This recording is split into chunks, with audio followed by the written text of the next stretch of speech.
ens roba. Que diguin que els treballadors públics recuperaran la paga si Madrid ens deixa aplicar la mesura sobre els bancs que vostès ja havien d'haver aplicat fa temps i que nosaltres ens recordaven i que van entrar matusserament en clar fora de joc. Serem l'única comunitat de l'Estat, l'única que en uns pressupostos diem que retallarem una paga extra. Es poden fer mesures més senzilles, ni plantejarem una de molt senzilla. Miri, cap càrrec directiu de cap empresa o organisme públic pugui cobrar més que un conseller. Sembla mentida, això és xocolata del lloro.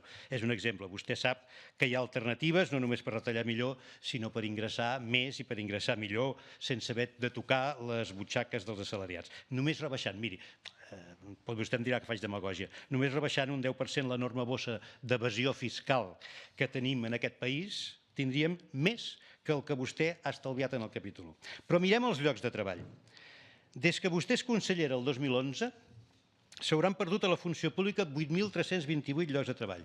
Felicitats de nou, perquè el pressupost del 2014, que no havia de suposar cap retallada, significa que hi treballaran 7.497 servidors públics menys d'aquests que he dit.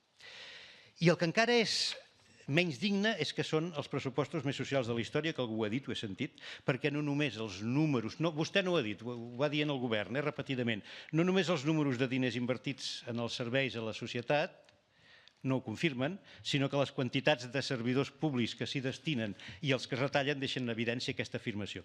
Miri si són socials, que on més efectius de personal es perden és en el personal docent del Departament d'Educació. 2.816 persones menys, 2012-2014, un 3,5% menys.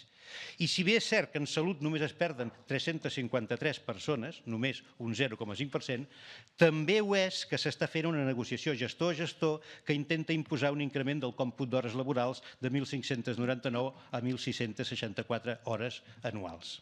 Però és que en benestar social perdem un 7,4% de personal, el doble de la mitjana. I d'aquestes 396 persones menys, 165 es treuen de promoció de l'autonomia personal, és a dir, dependència. I l'atenció a la discapacitat es deixa a 0. I si al Departament d'Interior es perden 202 places, gairebé la meitat d'aquestes són de bombers.